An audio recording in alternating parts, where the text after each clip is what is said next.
Hello, we're talking Flowers 101. Proper care to make your flowers last the longest, because flowers can last probably longer than some people think if you give them the proper care. So I've got a line of vases here right now, and I wanted to show you this one right here.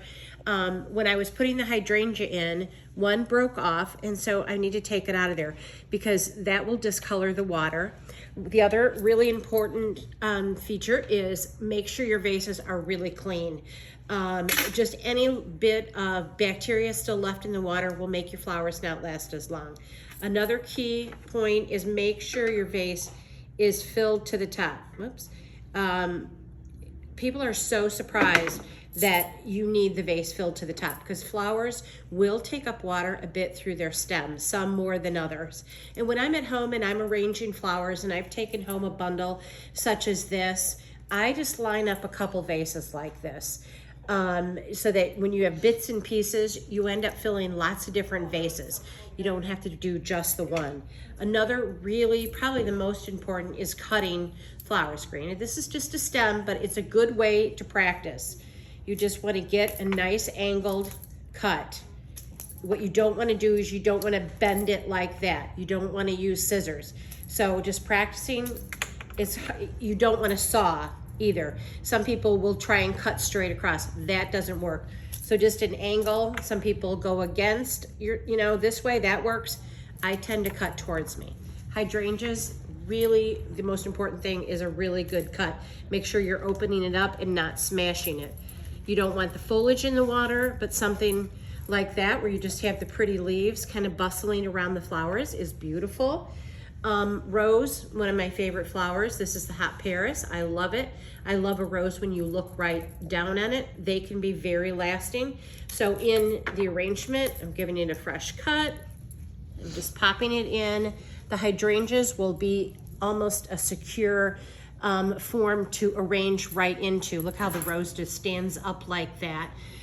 This rose, what I'm going to suggest is after this rose is in your arrangement and it's starting to, the rest of the flowers are perishing a bit, you can take the rose out, cut it a bit shorter, and put it in a little side vase like this. This is blue plurum, and when you buy the blue plurum, you're gonna get lots of little side laterals and like that. What I like to do, instead of using the whole stem, is just break it off and tuck it into arrangements. So you just keep breaking it off, recutting it, and as long as this is not gonna be in the water, you can keep tucking it in and just work it around. When you get down to the end and you might have a little piece, this is where your little side vases come in handy, that you can just use these little short pieces like that. So you've already, on your way to a couple arrangements. This is another flower. You get this whole beautiful stem, and it's not real attractive necessarily like this, but when you open it up and you pull these side shoots off, you get lots of single beautiful lisianthus, and then you can use it like that. So just working around like that. This is another gorgeous stem. Girls, I'm drawing a blank. What is this? Oh, somebody else's drawing. Bronia.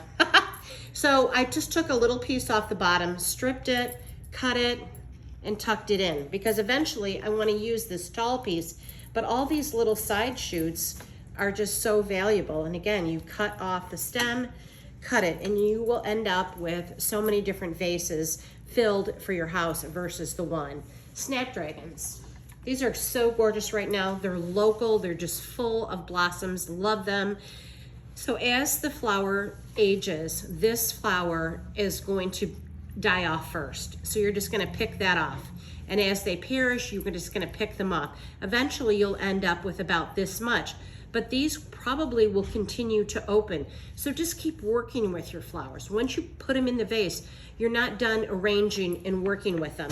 You're gonna strip off the foliage, give it a fresh cut, tuck it into your hydrangea, and just let it lay. Tulips, love tulips. They're so beautiful, quite affordable right now. This is just your regular tulip. This is your parrot tulip. Tulips will grow and get fuller and bigger.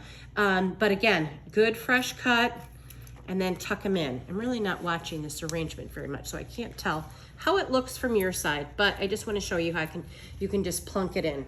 Gerber daisies, they need a lot of water. They tend to get kind of yucky in their stem if they don't have lots of water.